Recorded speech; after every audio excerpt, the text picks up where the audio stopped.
कुछ हत्या हो गई थी, कर्फ्यू लग गया था। तो साहब बोले कि भाई सब गाड़ी वहीं लगा दो, उनके घर में जगह है। सब गाड़ी चला गया, कर्फ्यू लग गया था। और जैसे इन लोग की यादें नहीं पड़ा, साहब तो सब चीज़ लेके चलते थे ना, मच्छर का कॉयल लेके भी चलते थे, वो सब व्यवस्था लेके चलते थे। छाता भी रखते थे, टॉर्च भी रखते थे, 4-5 गो गाड़ी में डंडा भी रखते थे, कहीं मन हड़प हो तो सब व्यवस्था रखते थे ना। हाँ भाई, महादेव पूरा दुनिया चलाते हैं। तब त्रिशूल रख लेते कि ना? अच्छा रख लेते कि ना भाई? राम जी भगवान हल्ती, तीर धनुष का रख लेती, कृष्ण जी तो भगवान हल्ती, तो चक्र रख लेते ना भाई। तो सब कोई अपना रखता है, तो साहब भी 5 गो डंडा रखते थे। तो हुआ कि ल गाड़ी तो चली गई, अब मच्छर इतना था, साहब बोले ना कि बैठ ही नहीं देवे। मैंने लगे कि पूरा शरीर को तो पा जाए, इतना मच्छर कहीं कि नहीं मच्छर आता है। साहब बोले कि देख भाई, हम लोग को अभी शिव गुरु की बात करना है, अभी तंग मत करो। साहब बोले कि इसके बाद अगर कोई बाथरूम में भी होगा मच्छर खोल के दिखा देता, वहीं मच्छर नहीं था। उड़ीस के बारे में जब बात आई, हम और हरेश भाई और रणधीर भाई 3 गो पहला बार जहाज हम चढ़ने जा रहे थे, पहली बार ना होता है, जहाज पर नहीं चढ़े थे। तो दिल्ली से टिकट था जम्मू का, और साहब का उसी जहाज पर कोलकाता से था दिल्ली, और दिल्ली से उसी जहाज पर था। हम लोग को उतना बुझाता नहीं था। और एगो ट्रेन है महाबोधि, उसको पहुंचना था सवेरे 8 बजे, वो पहुंचा 12 बजे दिन में, कुहासा के चलते। तो हम लोग को लगता था कि नहीं से ट्रेन में अला को चढ़ गए, तो मैं बोर्डिंग पास हम लोग के एकदम बुझाता नहीं था, 1 घंटा पहले जाना पड़ा था, लेट हो गया। तो हम लोग कोई कारण से उसी जहाज पर साहब थे, हम लोग को जाने ही नहीं दिया, छूट गया। तो फिर हम लोग दूसरा दिन फिर जहाज़ से गए थे। तो हुआ कि साहब का जो रूम था, वो रूम में इतना उड़ीस था, उड़ीस बाकी रूम में नहीं था, सबसे भी उस पर इतना उड़ीस था ना। तो साहब बोले रात में कि देखो उड़ीस भाई, हम आए शिव चर्चा में, थके हुए, तुमको काटना ही होगा तो 7 बजे सुबह से शुरू करना। सही बात है, साहब बोले हैं कि तुमको काटना ही होगा ना तो 7 बजे सुबह से तू काटना। हम लोग के जो बगल में रूम था उसमें उड़ीस नहीं था। साहब क्या किए कि बेड दूसरा मंगा के, माने गद्दा, और नीचे सूत गए। उड़ीसा तो भाई बेडवा में था, तो नीचे गद्दा मंगा के सो गए। अधिकतर रूम जहाँ जाते थे साहब ना, तो ज़्यादा डंडलप होता था, उस पर नहीं सोते थे, तो नीचे सो गए। उसी रूम में मंडल सर थे।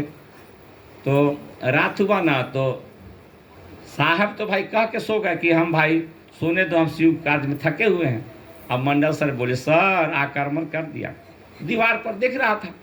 साहब बोले कि वो समझिए आप, और साहब सो गए। जब सुबह को काटा उड़ीस, तो बोले कि कै बज गया, तो 7 बज गया।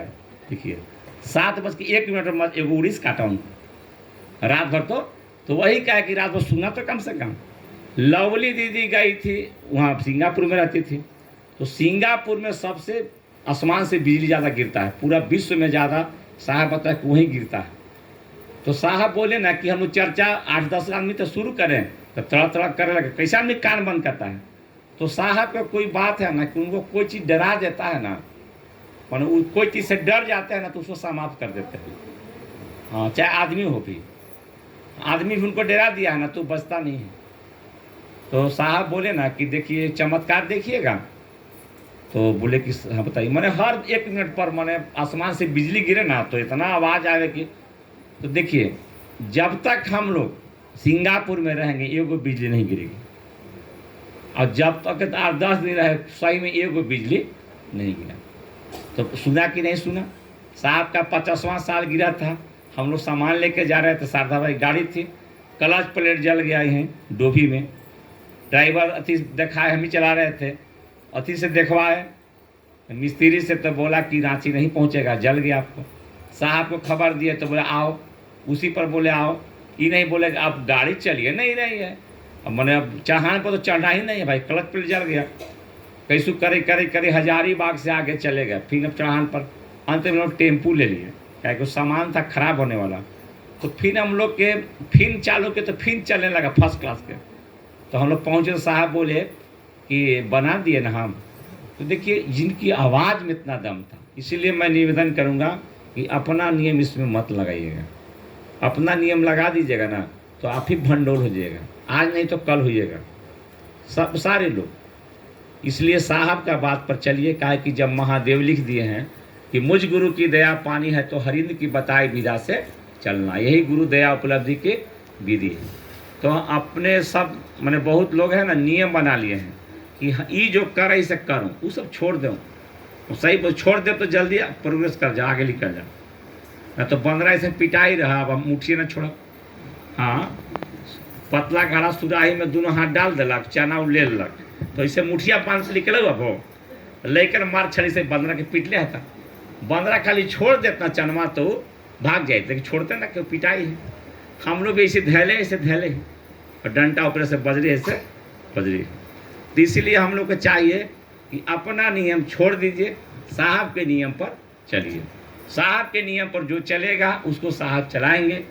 साहब के नियम से हट के चलिएगा तो कुछ दिन के बाद आप ही नहीं चलिएगा, सही में नहीं चलिएगा, चाहे हम हो चाहे आप हो। इसीलिए साहब ने कहा अपने गुरु से दया की याचना के साथ दूसरे के साथ शिव गुरु की बात करो और अपने बैठ के नमः शिवाय की भी प्रणाम करने का प्रयास में आदत में हम लोग डालें। तब साहब किताब में लिखे हैं, पढ़ लीजिएगा कि 24 घंटा के दीवा रात्रि में वो कलम कापी ले लीजिए, कितना घंटा महादेव के साथ मन था, कितना मिनट, और कितना घंटा कितना मिनट जगत के साथ। नहीं, जैसे आप लोग मान लीजिए कि शिव राखी बंधन छोड़ के और शिव चर्चा में चल रहे हैं तो मन ऊंचाई पर गया तभी न चल रहे हैं। जैसे हम लोग दीपावली, दशहरा, दुर्गा पूजा 1 जनवरी साहब के बिताते थे और साहब कहते थे कि तुम आप लोग घर छोड़ के आए हो, इसका मन कि मेरे प्रति मन तुम लोग का मजबूत है। बताइए ना, अपना घर में दीप दशहरा कोई छोड़ के दूसरे घर में बिताता है तो कहीं कुछ बात है। तो साहब बोले थे कि तुम लोग का मन मजबूत तो है, काहे कि आकर्षण का साहब बोले कि भाई आकर्षण का बिंदु तो साहब थे कि नहीं साहब? आकर्षण का बिंदु सबका मन उनके प्रति लगता था, तो उनके प्रति लगता था तो उनका नियमों भी तो पालन कीजिए, नियम में छोड़ दिए हैं। चलिए ज़्यादा बोलेंगे तो